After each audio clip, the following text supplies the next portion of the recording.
Bonjour tout le monde. Alors j'ai décidé aujourd'hui de vous faire un petit épisode nécessaire, de faire une série d'épisodes assez nécessaires sur Lyme, sur l'autisme, sur les violences conjugales, sur la problématique du logement. En gros tous les sujets qui m'ont impacté ces dernières années et qui m'ont fait galérer de fou pour survivre, rester en vie, être comprise, être acceptée, etc.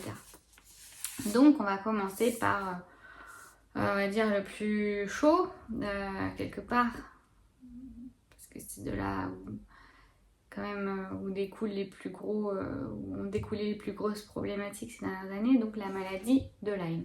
J'ai fait un petit papier, parce que comme je parle pas vraiment que de ma vie et que maintenant j'ai beaucoup aussi de trous de mémoire et tout, je sais pas si vous avez remarqué que je cherche quand même beaucoup mes mots comparé à avant, où avant c'était quand même fluide dans mon expression.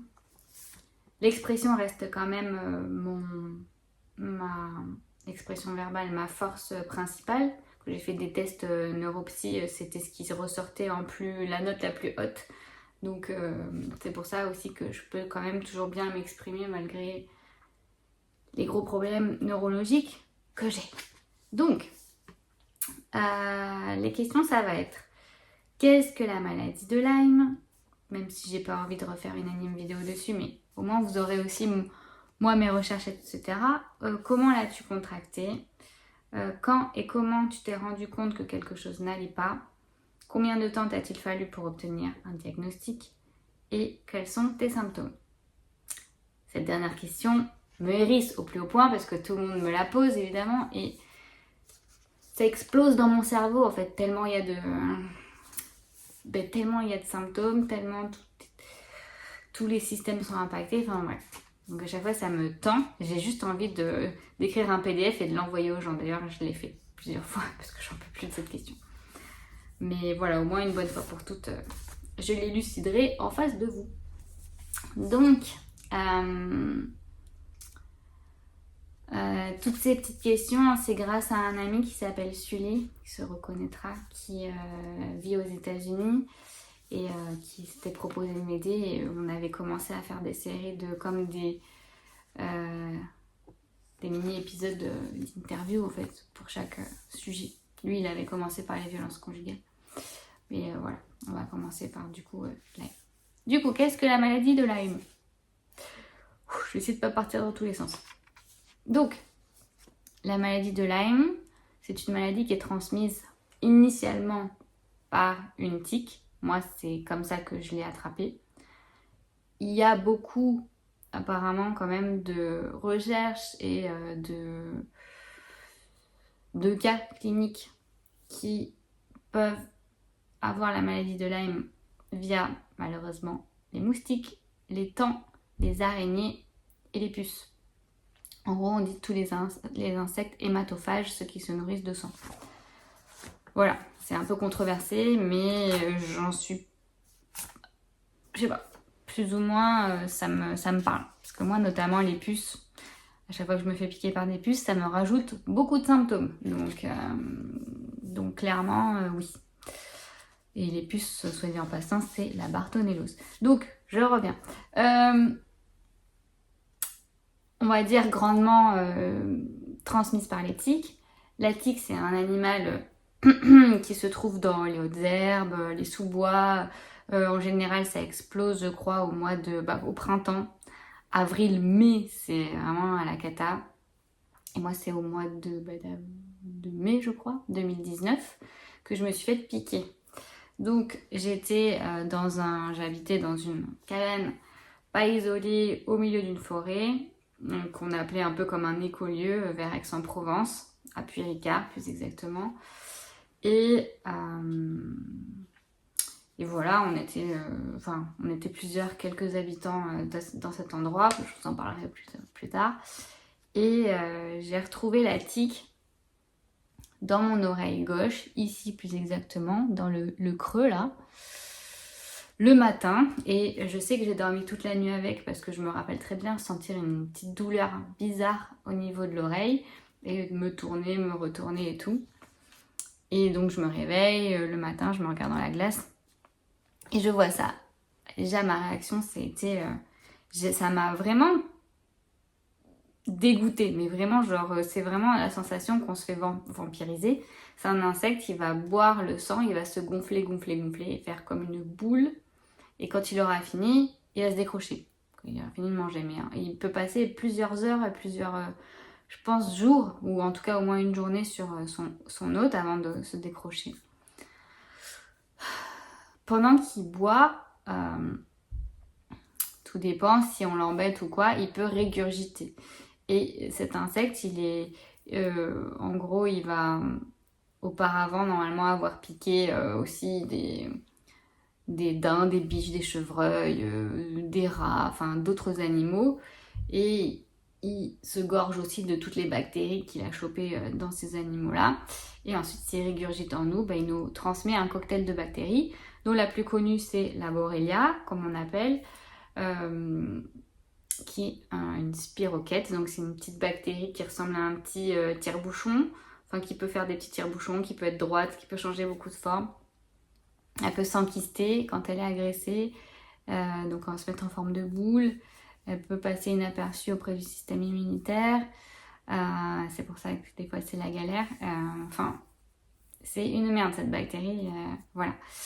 Lyme, on appelle Lyme, c'est Lyme, donc la Borrelia et les autres bactéries. Parce que la tique, elle transmet pas que la Borrelia. Elle peut transmettre Babesia, la babésiose, Bartonella, la bartonellose, la rickettsia, il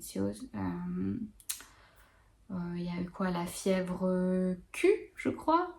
Elle peut transmettre mycoplasme, plein de trucs. Et donc, ce qui nous arrive dans le sang, c'est un cocktail de gentilles bactéries. Et chaque bactérie, en général, elles ont un traitement spécifique. Donc, au plus on a de bactéries différentes dans le corps, au plus ça va être difficile de les niquer.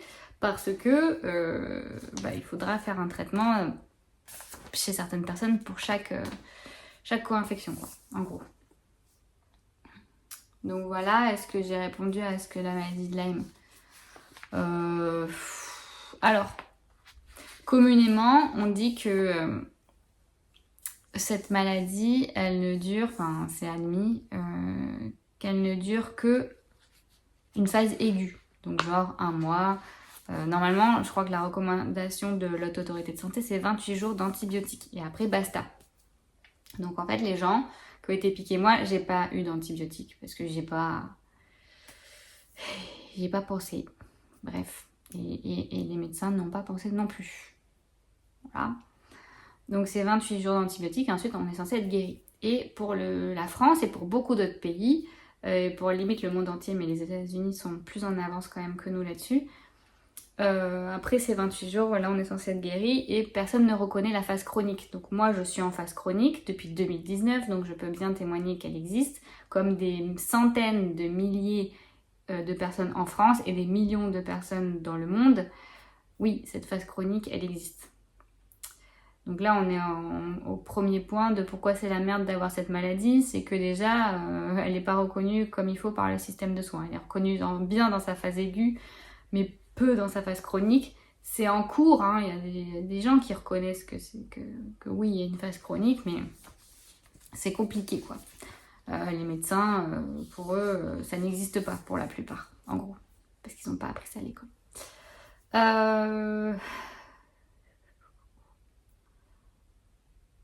Voilà. Je fais une pause. Bon, je viens de me rendre compte que j'ai répondu à la question comment l'as-tu contracté sans me reposer la question, mais voilà.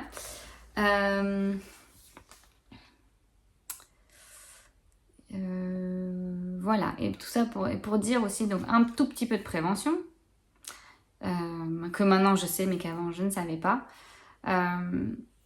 C'est qu'il faut retirer la tique avec un tire-tique, c'est un appareil qu'on trouve en pharmacie ou même sur internet quoi.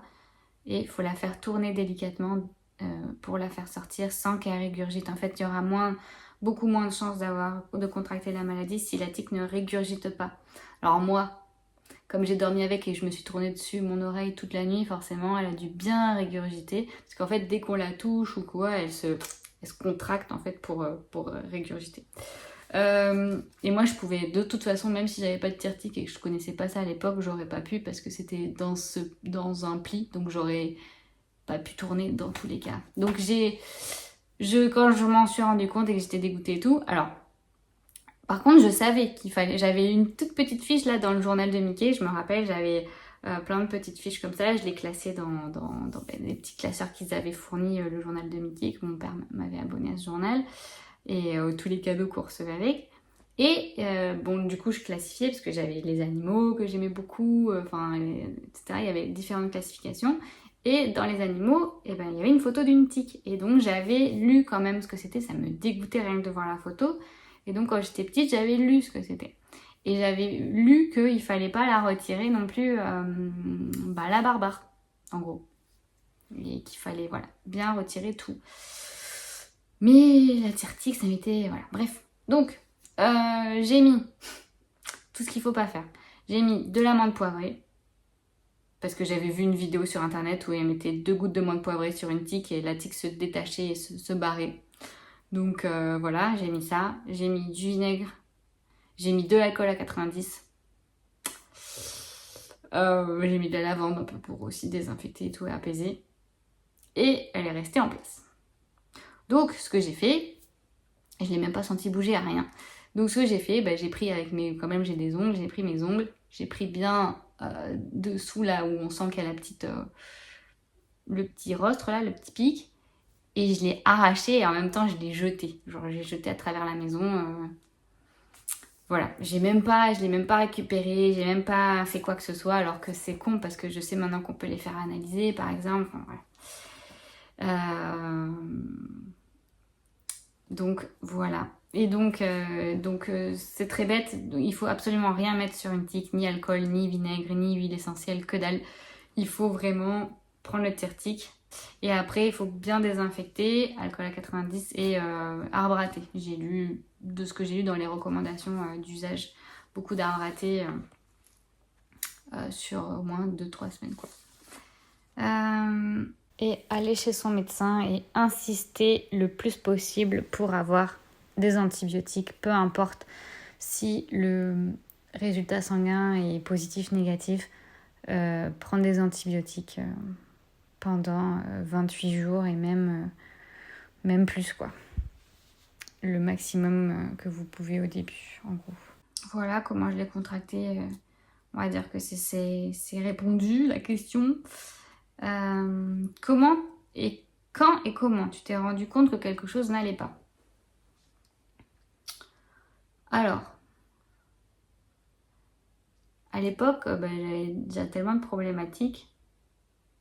Je me suis pas rendu compte de suite et en même temps, quand je regarde en arrière, je vois que c'est flagrant, mais je m'en suis pas occupée. Dans ma famille, on m'a toujours remis dans la face que c'était psy, ou que j'avais, enfin voilà, que tout était psychologique et donc du coup,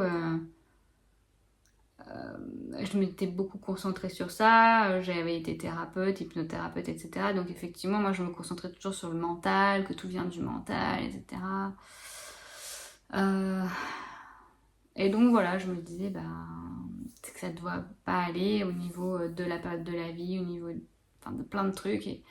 Mais en fait, ce que j'ai eu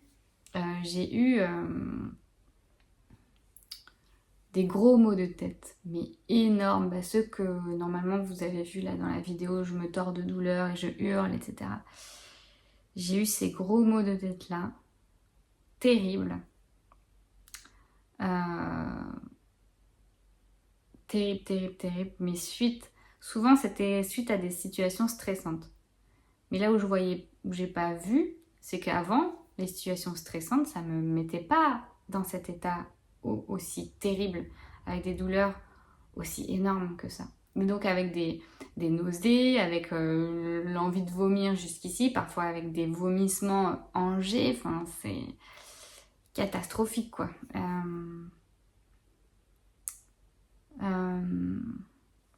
Voilà. Donc ça, c'était quand même très significatif. Et aussi le fait que, par exemple, à un moment donné, dans cet écolieu, c'était horrible, le propriétaire était atroce et tout. Et Et je me rends compte que j'arrivais pas à me sortir de la situation, alors qu'avant, je m'en serais sortie avec beaucoup moins de stress, mais j'arrivais pas à enchaîner des actions, à savoir quoi faire, avoir assez confiance en moi pour pouvoir m'en aller en fait. Et j'avais beaucoup de peur, enfin c'était très bizarre, des choses que avant n'étaient pas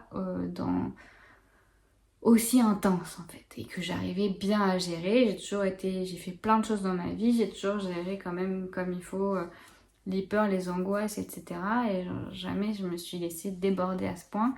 Et là, ouais, j'avais besoin, je me rappelle, j'avais un ami Alex au téléphone qui me coachait limite de dire, bah là aujourd'hui tu fais ci, tu fais ci, tu fais ça.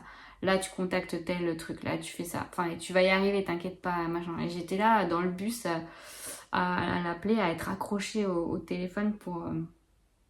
et aussi Sabrina et Lilian, je me rappelle, qui m'avaient conseillé à l'époque. Et c'était pas de moi en fait. D'habitude, ce genre de choses, j'arrivais très bien à le gérer. Donc c'est ça qui aurait dû me mettre la puce à l'oreille, mais bon, je suis restée toujours dans le psy. Et au final, bah, je m'en suis rendu compte vraiment, vraiment des années plus tard. Parce qu'en fait, c'était très insidieux. J'ai pas tout perdu d'un coup, j'ai vraiment perdu d'année en année. Et vu que moi, je suis quelqu'un qui m'adapte toujours, bah, je me suis adaptée à ce que j'avais perdu au fur et à mesure. Je me suis adaptée au manque d'énergie, à la fatigue, je me suis adaptée aux angoisses, je me suis adaptée oui, au fait de pouvoir de moins en moins travailler, etc. Enfin, je me suis vraiment adaptée comme on fait la métaphore de la grenouille. Vous savez, la grenouille dans les grenouilles, quand on met dans une casserole d'eau, donc si vous les mettez dans une casserole d'eau qui est très chaude, elles vont directement sauter. Mais si vous les mettez dans l'eau froide et que vous montez le feu petit à petit, en fait, elles vont rester jusqu'à être bouillies et mortes. Parce qu'elles n'auront pas senti la température monter, parce qu'elles s'adaptent en fait. Ben, moi, c'est pareil. Et je m'en suis pas rendu compte jusqu'à ce que ça soit vraiment un énorme handicap et que je ne puisse plus rien faire. Où il n'y avait plus d'adaptation possible, limite. Mais quand même, je dis pas que... C'est la question d'après. Et que quelque chose n'allait pas, du coup, ben c'est tout ça, c'est la fatigue et c'est aussi le fait de perdre en autonomie, donc de plus arriver à faire à manger comme il faut, de plus arriver à faire les courses, de tout anticiper, d'avoir les choses qui tournent en boucle dans ma tête pour pouvoir les maîtriser parce que j'arrivais plus, par exemple, partir à un endroit, c'était compliqué. Faut penser aux clés de la voiture, faut penser à fermer la porte, faut penser à la carte bleue, faut penser... Enfin, pardon, tout ça, ça devenait, et c'est toujours une calamité. Alors qu'avant, je me posais quand même pas tant de questions. J'avais des bugs, et aussi c'est ça le truc, c'est que avant j'avais déjà des bugs, mais c'est dû à l'autisme. Et le problème, c'est que c'est ça, c'est que j'ai pas... Comment dire? Comme avant, il y avait ça, je me suis dit, ben ouais, mais c'est juste ça, mais en pire. Alors qu'il y a quand même des trucs différents, comme les douleurs, comme plein de symptômes quand même physiques qui diffèrent, mais j'ai mis longtemps avant de décortiquer ça dans ma tête. Et même les limites sont floues entre qu'est-ce qui est l'autisme et qu'est-ce qui est Lyme, parce que Lyme potentialise mon autisme. Lyme rend mon autisme très handicapant et rajoute tout un tas d'autres symptômes en fait. Donc voilà. Combien de temps t'a-t-il fallu pour obtenir le diagnostic ? Donc comme je l'ai dit, j'ai pas vu de suite un médecin, mais quand même 5 mois plus tard, je suis allée en voir un. C'était un nouveau parce que j'avais déménagé, j'étais en partie de l'écolieu. Et je lui dis voilà tout ce qui m'arrive, la fatigue et tout. Pour lui, c'était de la dépression et de l'anxiété et de la dépression parce que avant j'étais acrobate et je me suis cassé la cheville et j'ai plus rien faire, etc. Et donc du coup pour lui, et quelque part je me disais il a peut-être pas tort. donc je me suis laissée embarquer là-dedans et aller chez une psychiatre. Du coup, pour la première fois de ma vie, j'ai accepté, alors qu'avant, j'allais toujours plutôt chez des psychologues parce que je trouvais que c'était bien mieux, ça apporte des solutions, etc. Les psychologues, surtout comme on appelle des thérapies solutionnistes, pas où on parle, genre on met des solutions en place, moi ça a toujours été ça. Et la psychiatre, pour moi, ça n'a, enfin, c'est que des médicaments, et moi j'ai pas besoin de médicaments. Donc, du coup, voilà, je me suis laissée embarquer là-dedans. Il m'a fait faire une première prise de sang. J'ai demandé, j'ai insisté. Et aussi, j'avais toujours mon oreille qui était rouge, tout le temps. Elle est restée rouge pendant au moins, je dirais, 8 mois. Et au début, tout le temps, et puis après, par vague. Des fois, ça se calmait, des fois, ça revenait. Je mettais du mercurochrome en spray. Et c'est la seule chose qui a apaisé le fait que je la sente inflammée, quoi. C'était pénible. Je la sentais gonflée, inflammée et tout. Pour lui, c'était pas grave. C'était juste une réaction inflammatoire, quoi, comme ça. Donc, pour autant, en plus, du coup, moi, on pouvait pas dire si j'avais un érythème migrant, ben, parce que c'était sur la pointe de l'oreille. L'érythème migrant, ça fait comme une cible. C'est un rond rouge, et après, ça fait une autre rond rouge comme ça. Et moi, on pouvait pas dire ça. On pouvait pas le voir. Il regarde dans mes cheveux, il fait non, mais vous avez pas d'érythème migrant. Mais qu'est-ce que t'en sais Qu'est-ce que t'en sais le centre de la cible, c'est censé être la pointe de mon oreille. Donc, et puis elle est rouge. Donc tu peux pas dire que j'ai pas d'érythème migrant. Moi, pour moi, ça équivalait à un érythème migrant. Donc, enfin, grosse erreur de sa part. En plus, donc il m'a fait faire la prise de sang, elle est revenue douteuse. Donc c'était pas négatif, c'était pas positif, mais c'était au milieu. Et c'était 3 ou 4 mois après avoir eu la piqûre de tique. Et donc, voilà, il disait que de toute façon, tant de mois après, c'était pas significatif. Ce qu'il y avait. Donc ça, c'est encore du bullshit des médecins. Mais des médecins pas renseignés, on va dire. Et voilà, à partir du moment où c'est douteux, où il y a eu piqûre de tique, où moi en plus j'avais mon oreille rouge et où j'ai des symptômes, une grande fatigue, etc., c'était sûr que j'avais Lyme. Maintenant je le sais parce que j'ai tellement traîné sur tous les sites, les groupes de Lyme, d'ailleurs que je salue bien, de toutes les personnes avec qui on s'entraide, avec qui on échange des informations, avec qui on se confie, etc. Je le sais. Bref, pour dire que le partage d'expérience entre l'AME est extrêmement précieux vu la désinformation qu'il y a au niveau médical et la violence médicale qu'on subit. Tchouk tchouk tchouk. Donc là, j'aurais dû déjà avoir mon diagnostic, j'aurais dû me faire soigner, etc. Je m'étais renseignée auprès de l'association France Lyme et pour qu'on m'indique un docteur Lyme à l'époque. J'étais au RSA, 450 €. Je venais de rencontrer mon ex-compagnon et de partir de chez ma mère où c'était extrêmement toxique. Et du coup, parce que j'ai passé peut-être 1 mois chez ma mère après la cabane non isolée et j'ai rencontré mon ex-compagnon et directement je suis allée habiter chez lui. Et du coup, cette association m'indique un médecin qui est à 4 heures de route dans le sud-ouest. C'est le médecin le plus proche géographiquement de là où j'habitais, la Vendée. Et donc à cette époque, j'y suis pas allée parce que c'était 80 € la séance, que il fallait payer toute l'essence et aussi conduire. Et moi, j'en étais pas capable. J'étais tellement en fracas, je me sentais absolument pas l'énergie de.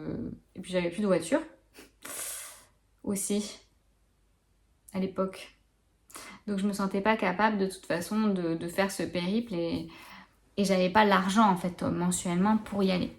Et du coup, vu que ma mère me demandait un loyer de base et que mon ex, il était tout le temps en train de déclencher des disputes par rapport à l'argent,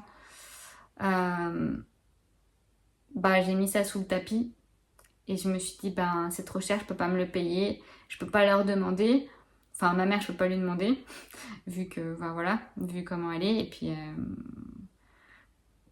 pour elle, vu que mon médecin traitant, il avait dit que c'était pas ça, qu'il fallait que j'aille voir une psy, ben, pour elle, c'était ça. Et puis mon ex, lui, au tout début de la relation, il voulait rien faire pour moi, donc il m'aurait même pas conduit jusque voir ce médecin. Et il aurait pas accepté, ou il aurait fallu, ou peut-être il aurait dit oui, mais encore, non, je pense pas, mais il aurait fallu que je paye toute l'essence. Et du coup, j'en avais pas les moyens, sinon je pouvais pas me payer à manger. Donc du coup, j'ai mis ça de côté. Et Et du coup, bah, comme ça se passait extrêmement mal dans cette relation parce qu'il me traitait de, de profiteuse, de manipulatrice, etc., que j'en voulais, je sais pas, son argent ou quoi. Du coup, ben, plutôt que de me soigner par rapport à Lyme et de mettre toute mon énergie pour moi, j'ai mis toute mon énergie pour lui prouver que c'était pas vrai et pour essayer de gagner de l'argent malgré tout, alors que j'étais dans un état catastrophique. Et ce que j'ai fait, c'est que il me restait quelques affaires en ma possession euh, et dont quelques affaires de valeur, je veux dire, et dont un microscope, un beau microscope que j'avais demandé et ce que mon père m'avait offert pour mes 30 ans. Et j'avais mis, toute ma vie, j'en avais voulu un parce que je pense que biologiste, c'est un métier qui m'aurait beaucoup plu, mais où je me serais peut-être un peu ennuyée quand même. Mais voilà, j'ai toujours voulu avoir un microscope et du coup j'ai revendu mon microscope 300, je crois 350 euros, je l'ai revendu. Et vous savez quoi, l'ironie, mais vraiment la grosse ironie, c'est que je l'ai vendu à une dame et à l'époque, j'ai même pas percuté. J'ai vendu à une dame qui en avait besoin parce qu'elle voulait analyser son sang et le sang de sa fille parce qu'elle suspectait le fait d'avoir la maladie de Lyme et qu'elle ne trouvait pas de médecin qui la diagnostique et qu'elle en était convaincue et qu'elle avait fait beaucoup de recherches et elle savait les tests sanguins à faire pour essayer de chercher les borrélioses dans son sang. Je crois que c'était le test à goutte épaisse, je sais plus. Et voilà, elle me l'a acheté pour ça. Et donc voilà, moi c'est trop bête parce que si j'avais mis mon énergie là-dedans, j'aurais pu moi-même m'auto-diagnostiquer, j'aurais pu moi-même regarder mon sang, j'aurais pu moi-même, et même le faire pour d'autres personnes. Donc voilà, là on voit la bifurcation de vie à ce que j'ai toujours fait en tant qu'autiste, c'est-à-dire privilégier les besoins des autres et les respecter, même si moi, ça doit me desservir. Et là, on voit à quel point ça a gâché ma vie, en fait, clairement. C'était une bifurcation où j'aurais dû insister, j'aurais dû dire, et je ne l'ai pas fait. Et je m'en mords les doigts, clairement, parce que j'aurais pu déjà être guérie. Et peut-être que là, je vais garder des séquelles à vie, peut-être que je ne guérirai jamais, parce que ça s'est tellement aggravé. Que voilà, donc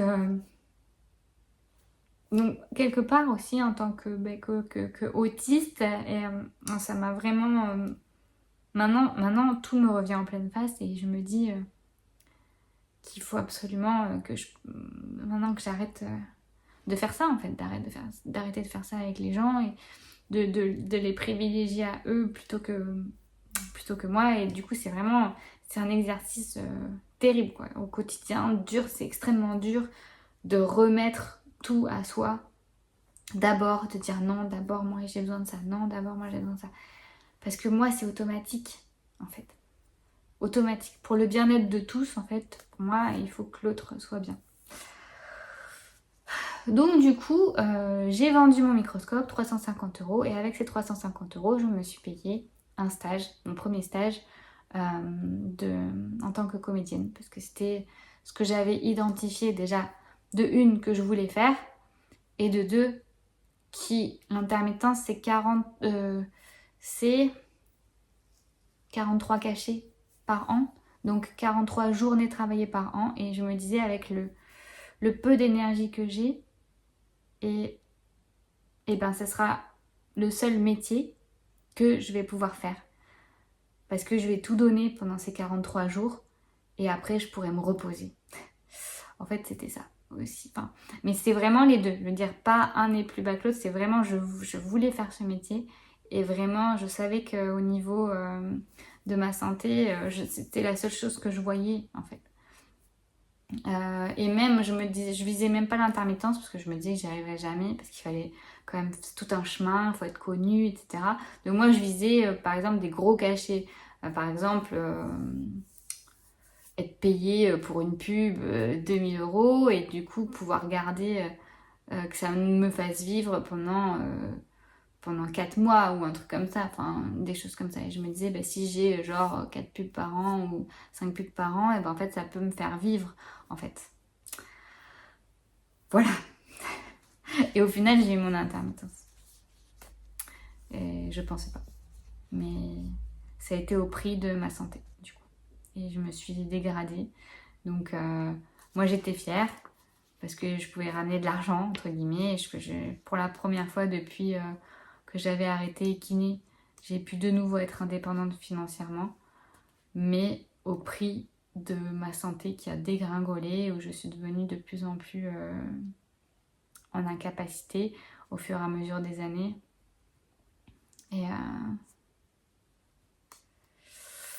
Et finalement, ça n'a pas du tout suffi à sauver cette relation, loin de là. Donc, c'était une grosse erreur de ma part. Et en même temps, j'ai vécu de très belles choses. Donc j'ai vécu, je me suis poussée, j'ai vécu, mais le prix est vraiment très cher payé. Très très cher payé. Bon, j'ai plus de place encore dans mon téléphone, c'est récurrent, c'est hyper pénible. Donc ça m'a coupé, j'espère que je vais pas trop bugger pour reprendre. On a été au diagnostic du coup. Donc ce qui fait que ça a retardé mon diag. Et c'est vraiment à un moment donné où j'ai tourné Vistreya, là c'était une journée de tournage, de combat à l'épée et tout, que j'ai adoré, que c'est avec mon ex, on l'a chorégraphié, on l'a écrit ensemble et tout. Et c'était censé être pour ma bande démo parce que je voulais faire de la cascade parce que moi l'acrobatie ça me manquait. Je sais que le corps c'était ma force en fait avant, tout ce qui était physique, la danse, la gym, l'acrobatie, c'était vraiment ma force. Et donc je voulais absolument, j'avais envie d'aller là-dedans. Je me trouvais que c'était une bonne idée entre être comédienne et mélanger la cascade parce que ça me rapporterait certainement plus de cachets. Et puis je m'éclaterais plus aussi puisque c'est mon truc, tout ce qui est physique.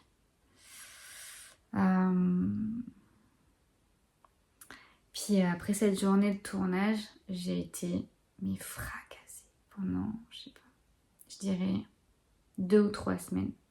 Et j'arrivais pas à m'en remettre.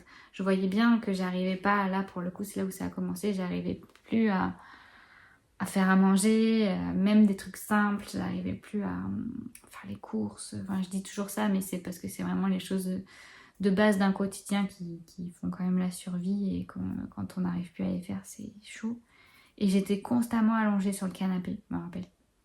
Et j'étais là avec à l'époque, je jouais à un jeu où il fallait trouver des objets dans une scène, et je faisais ça toute la journée. Comme si, Et en plus comme si ça m'apaisait quelque part, ça me rechargeait. Et j'étais là, mais j'avais besoin de ça, de rien faire. Et tout ça après juste une journée physique. Et ça c'est pas de moi en fait. Et je me rappelle, avant la piqûre de tic, j'avais déjà cherché plusieurs fois sur l'ordinateur une maladie qui fatigue beaucoup. Il y avait le syndrome de fatigue chronique qui s'appelle l'EMSFC, encéphalopathie myalgique. Enfin, à chaque fois, je me trompe un peu dans le nom, mais en gros, c'est ça. Et j'hésitais beaucoup avec cette pathologie. à l'époque déjà, alors que c'était les troubles du spectre autistique, c'est l'autisme qui me fatiguait ainsi et qui me faisait faire des burn-out autistiques en fait.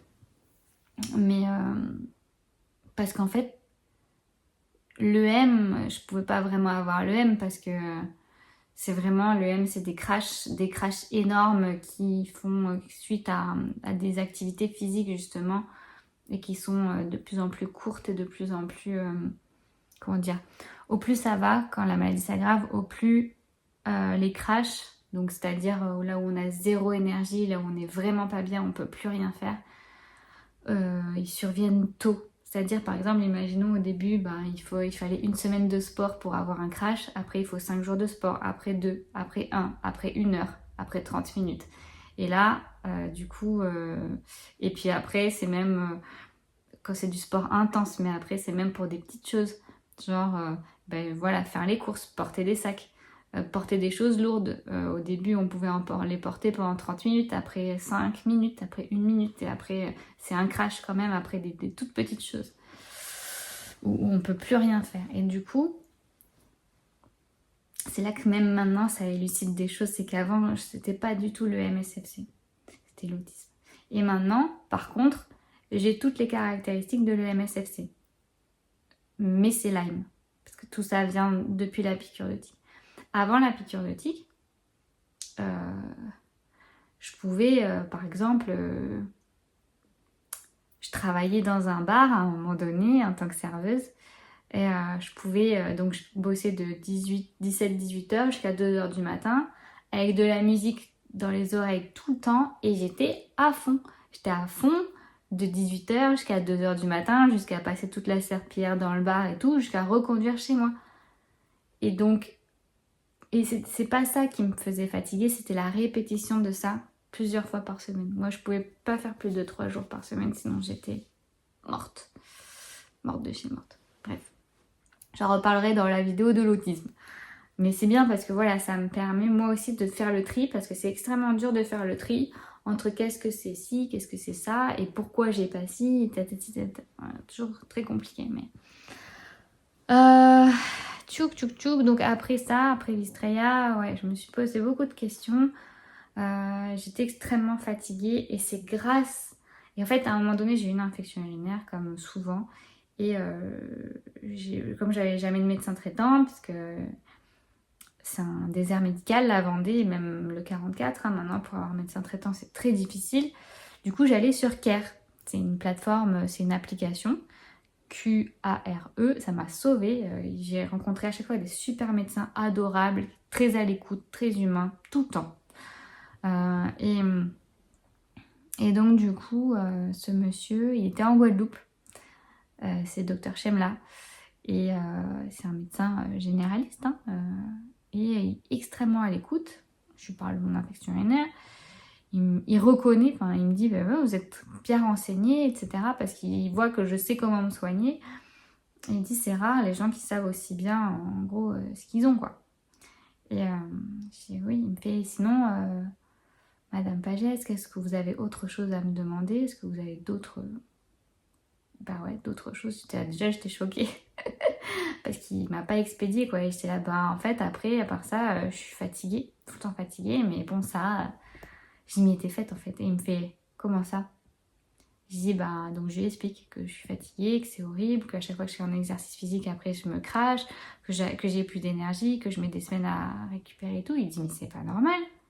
Vous avez, à l'époque, je crois que j'avais 33 ans. Il me dit, vous avez 33 ans. Vous êtes dans la fleur de l'âge là, normalement vous devriez être à fond, pomper up, à fond à faire des trucs, faire vos activités et vous devriez pas vous poser la question de est-ce que je peux faire ci ou ça et vous devriez certainement pas être fatigué comme vous êtes fatigué. Donc Madame Pagès, il faut chercher. Et je dis oui mais à chaque fois qu'on me fait des prises de sang classiques, il n'y a jamais rien. Il me dit bah oui mais il faut pousser en fait. C'est ben voilà, il y a rien dans les prises de sang classiques mais maintenant il faut aller chercher ailleurs. Et lui il m'a fait une liste comme ça, de prise de sang. J'ai jamais fait une aussi grosse prise de sang de ma vie. Et dedans, déjà, il y avait la leptospirose qui s'est révélée positive. Et la leptospirose, c'est une des co-infections de la maladie de Lyme. Et aussi, elle peut... Il y a un questionnement par rapport à ça parce que c'est un spiroquète aussi, c'est pareil. Je sais pas si on dit spiroquète ou spirochette, mais moi je préfère dire spiroquète. Ça fait un peu roquette. Et donc c'est la même forme, la leptospirose, que la Borrelia. C'est une spiroquète.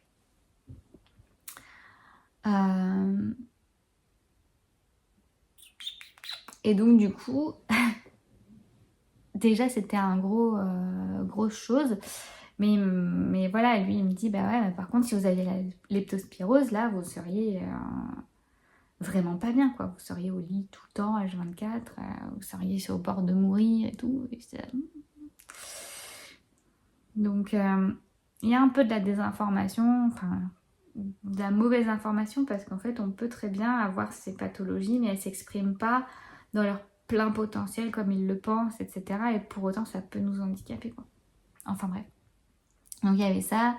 La borréliose a été revenue, même pas douteuse cette fois, elle était revenue négative. Et voilà, il m'a dit que pour lui il y avait déjà pas mal de choses qui étaient probantes dans les résultats, qu'il fallait absolument que je trouve quelqu'un qui allait savoir ce que j'ai. Il m'a dit, pour moi, votre cas, il va aller jusqu'au professorat. Il va aller vraiment jusqu'à certainement quelqu'un qui ouais, professeur des universités et tout, pour élucider ce que vous avez. Mais il faut rien lâcher et même refaire les analyses, les refaire. Parce que des fois, ça peut changer en fonction du moment de la journée, de ce qu'on a mangé, etc. Il faut rechercher. Donc lui, c'est grâce à ce docteur-là que vraiment j'ai pris le courage de mes convictions et j'ai pris le courage de me dire, ok, j'ai quelque chose, c'est pas dans ma tête. Il a raison. Quelqu'un qui m'a vu, en fait, voilà, c'est le premier médecin qui m'a vu, qui m'a entendu, qui a écouté cette fatigue monstrueuse et que non, à 33 ans, j'aurais pas dû être comme ça. Mais il a fallu ce médecin pour que je puisse prendre confiance. Et après, c'est là où, en fait, du fait d'avoir eu mon intermittence, j'avais de l'argent et j'ai mis mon argent En fait, l'année d'avant, première intermittence, j'avais mis mon argent à faire les tests, la douance et le trouble du spectre autistique. Et cette année, la deuxième année d'intermittence, j'ai mis mon argent à faire les tests pour Lyme. Donc après, j'ai fait au laboratoire Barla à Nice, qui sont spécialisés dans la détection de la maladie de Lyme. J'ai commandé un kit de prélèvement. Et c'était beaucoup de tubes. Et voilà, et du coup j'ai prélevé mon sang, je l'ai envoyé à Barla, et là il y a comment on appelle ça, un des résultats qui est revenu positif. Ça c'est l'Elispot. C'est ça? Ouais, c'est l'Elispot. Et l'Elispot, en fait, il indique que mon système immunitaire a déjà rencontré la Borrelia et deux souches de Borrelia. Et donc du coup, quand j'ai appelé le laboratoire pour qu'ils m'expliquent, ils m'ont dit voilà, ça veut dire que effectivement votre système immunitaire, il a déjà rencontré la maladie. Et avec ces résultats-là, et enfin au bout de 2 ans de relation, etc., mon ex, il a accepté de me conduire à ce médecin-là. Et moi, j'avais l'argent pour payer l'essence. Donc on y est allé. Mais bon, premier médecin où lui il était là, c'est étonnant que si une piqûre si vieille en fait déclenche les résultats chez Barla. D'habitude c'est silencieux, d'habitude on voit même rien au niveau des résultats. Et d'ailleurs pour vous dire que maintenant, la maladie de Lyme chronique, en fait en général les médecins ils la diagnostiquent sur la symptomatologie et l'histoire de la maladie plutôt que les tests sanguins, parce que quand c'est vieux normalement on ne voit rien. Donc moi j'ai eu la chance qu'on voit quelque chose déjà, contrairement à beaucoup d'autres personnes qui eux sont toujours dans le doute, les pauvres, parce qu'ils n'ont pas de test sanguin probant alors qu'en fait ils ont tous les symptômes, etc.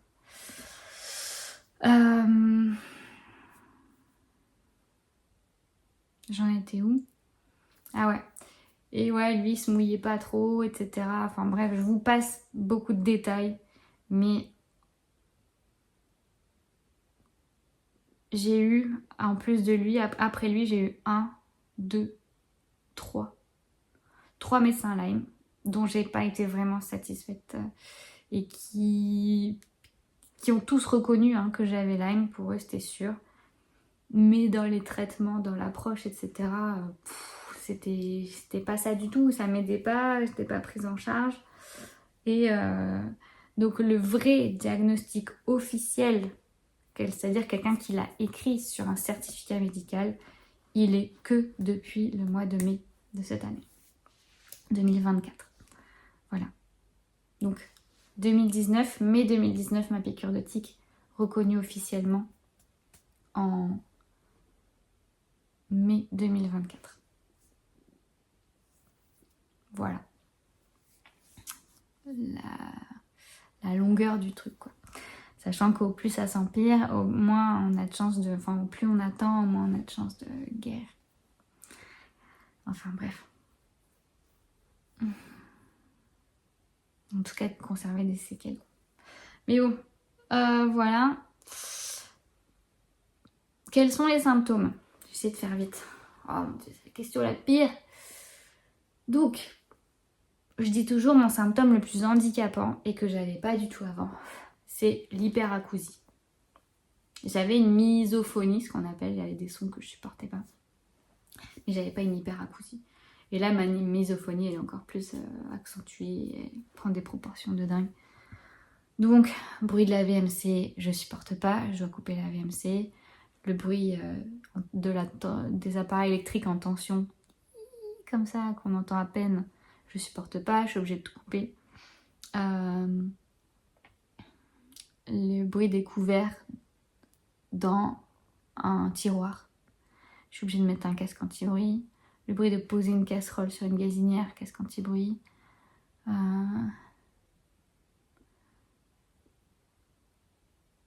Le bruit des voitures qui passent, évidemment. Le bruit et la musique, je peux plus écouter de musique. Ce qui est horrible. Du coup, ça veut dire que je ne peux pas aller dans un bar, dans un café. Je peux pas aller normalement au restaurant, à moins que tout ça soit des endroits calmes et sans musique. Je peux pas aller chez des gens qui écoutent tout le temps de la musique. Je peux pas parler avec des gens qui parlent fort. Sinon, j'en peux plus très rapidement. En tout cas, il faut que ces gens ils modulent un peu leur voix. Sinon, moi, j'ai la migraine et j'ai juste envie d'après de me mettre dans le silence, m'enfermer dans le silence. Voilà, les transports en commun, c'est l'angoisse. Enfin, en fait, les grandes villes, les villes, les appartements, les repas avec beaucoup de personnes. Plus de 3 personnes en général, c'est dur pour moi. Voilà. Cette hyperacousie, c'est vraiment la mort de chez la mort. Je pense qu'il n'y a personne qui mesure à quel point c'est l'enfer sur Terre. Il n'y a plus de refuge en fait quand on est hyperacousique à mon niveau. Et encore, je connais une personne, Ambre, à qui je fais un gros coucou, qui est encore pire que moi. En fait, on ne peut plus rien faire. Elle ne peut même plus avoir des conversations téléphoniques.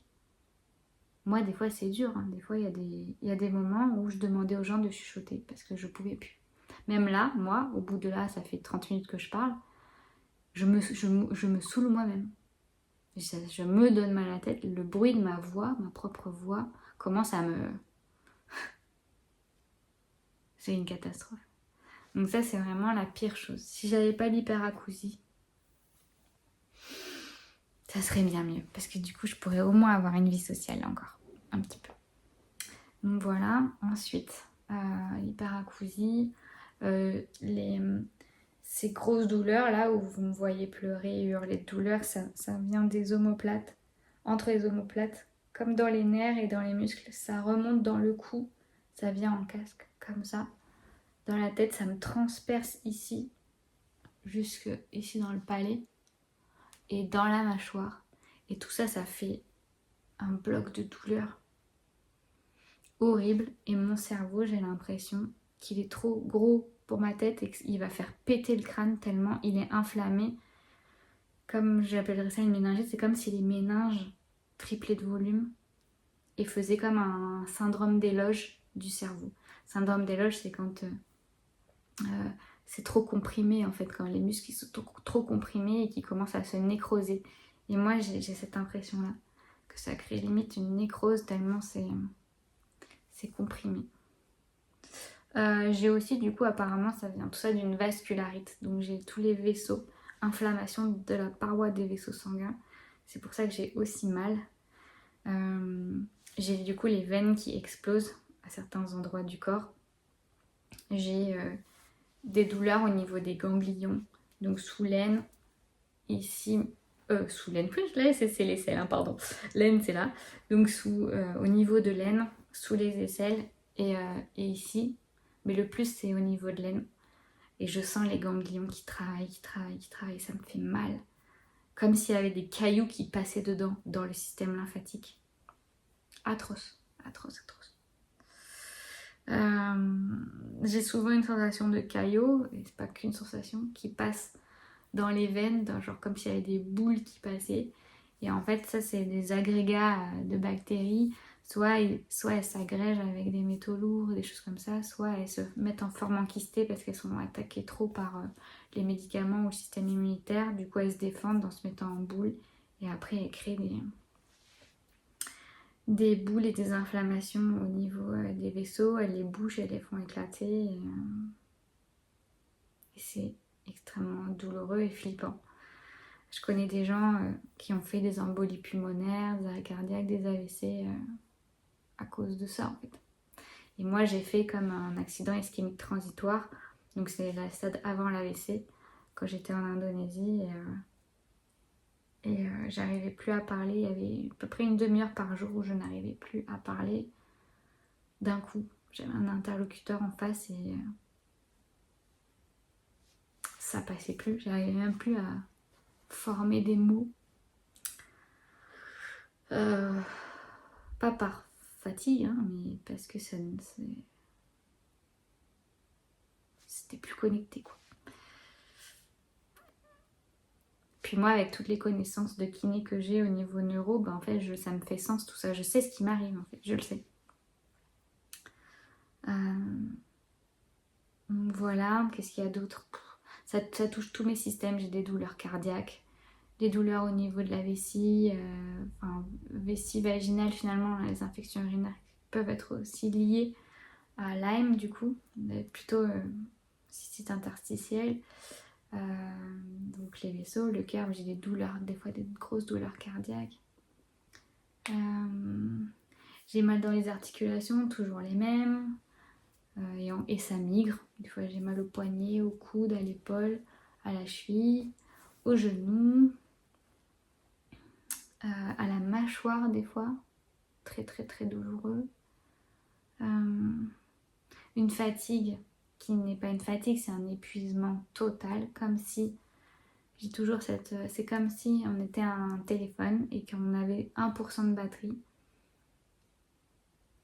et qu'on allait s'éteindre d'une minute à l'autre. Moi souvent c'est ça, je fonctionne avec 1%. Là par exemple je suis en train d'être à 1%. C'est dur. Et parfois, et les crashs dont je vous parlais, quand je fais un truc, des fois voilà, on me dit ouais mais tu peux te pousser un peu. En fait si je me pousse, par exemple imaginons j'ai 50%, je me pousse à faire un petit truc, imaginons je sais pas, porter les courses, et d'un coup je passe de 50 à 1, d'un coup, et je vais m'allonger.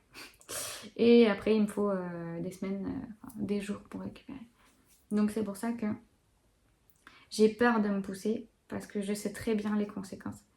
J'ai envie, et j'ai non seulement envie, je sais que j'aurai les capacités de le faire, mais le crash, après, n'en vaut pas la peine en fait. Ça vaut pas la peine des fois de gâcher une semaine de sa vie pour avoir fait une demi-heure de choses. Enfin voilà. Et des fois, oui, ça vaut la peine. Ça dépend.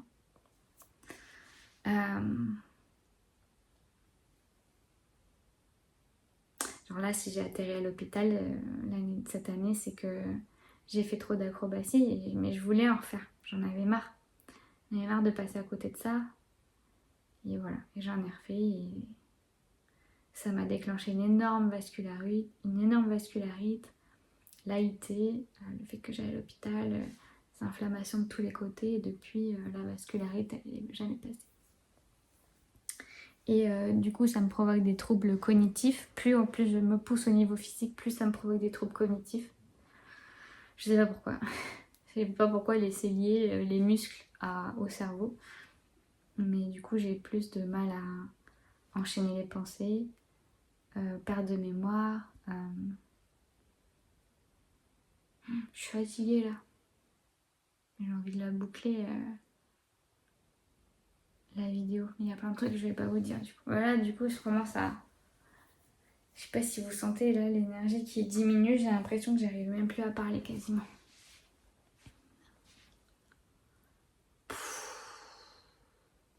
Là, pour le coup, j'arrive plus à parler parce que j'ai plus d'énergie. Je réfléchis 2 minutes s'il y a des symptômes.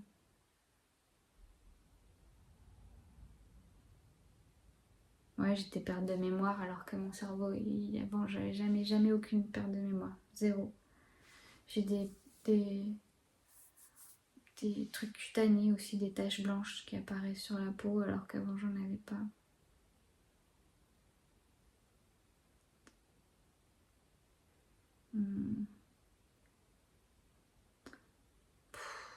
Bon voilà, j'espère que j'ai à peu près tout dit, sinon je referai des trucs. De toute façon. Et quels sont les symptômes sinon à part ça? Putain, je voulais dire un truc, je l'ai oublié.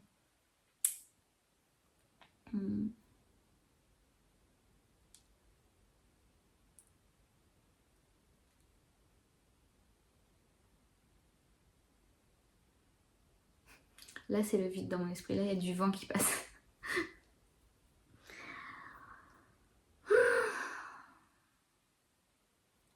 Ouais, ça ne s'enchaîne plus du tout là. Si j'ai la vue qui baisse, enfin, j'ai une hypersensorialité, donc tout, en fait c'est les oreilles mais aussi la vue, toutes les lumières blanches ça me grille, la rétine c'est horrible, ça me fatigue. Le toucher, il y a certains trucs que je supporte plus, certaines matières, j'ai une hyper proprioception, voilà, il faudrait que j'en parle. Je vais faire une vidéo sur l'hyperproprioception parce que j'en ai jamais entendu parler et je trouve ça intéressant parce que c'est moi qui ai inventé ce terme, j'ai l'impression, parce que j'en ai jamais entendu parler. Donc je vous ferai une vidéo sur ça, l'hyperproprioception. C'est horrible.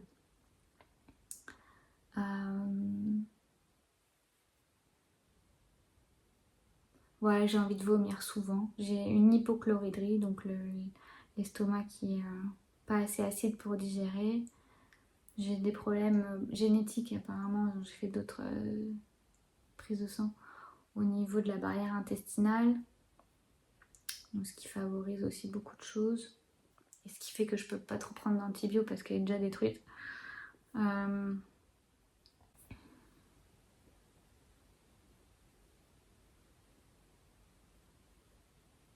Qu'est-ce que j'ai d'autre? Au niveau osseux aussi, très fragile. Ma peau qui devient toute translucide, un peu comme les peaux des personnes âgées. Genre j'ai des ampoules à juste faire des trucs un tout petit peu, genre passer le balai, je vais avoir une ampoule quoi. Je suis un peu comme la princesse au petit pois, je dors avec 2 matelas maintenant tout le temps parce que j'ai mal au dos sur les matelas.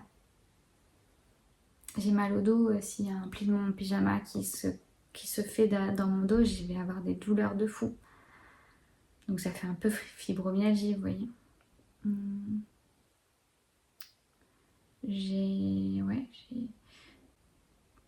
J'ai tellement d'inconfort et de douleur que c'est pour ça que je m'habille tout le temps hyper décontracte. Même les chaussures, je vais me payer des tendinites très facilement. Je vais me payer des tendinites au talon très facilement si je marche trop longtemps avec des mauvaises chaussures. Donc je suis toujours avec des chaussures hyper à l'aise de rando ou des baskets, voilà.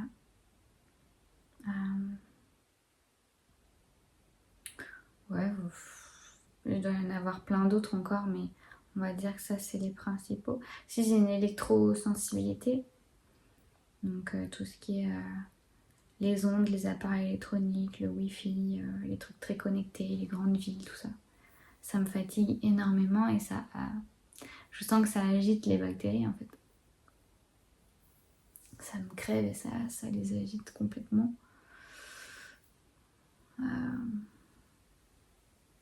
Si je reste trop longtemps dans une grande ville, c'est un peu pareil, ça fait comme ça. Au début, on va dire, premier jour, première demi-journée, je le sens pas. Puis après, je deviens grabataire en fait. Si je suis dans un appart en ville, je deviens... ouais, je deviens grabataire, je perds toutes mes facultés au bout de quelques jours. Et là où je me rends compte, c'est quand je m'en vais enfin et que je vais enfin dans la campagne, ça fait... Et là, d'un coup, mon cerveau, il s'éclaire, mon corps, il s'éclaire, enfin, tout va mieux. Mes pensées arrivent à mieux à s'enchaîner, tout, en fait, c'est une sensation très étrange. Tout va mieux. Je récupère mes capacités, mes facultés. Ah, voilà. Je vais m'arrêter là, parce que là, je suis KO. Et j'essayais de faire peut-être une autre pour compléter, je sais pas. Je pense que c'est déjà pas mal. Merci de m'avoir écouté. À bientôt.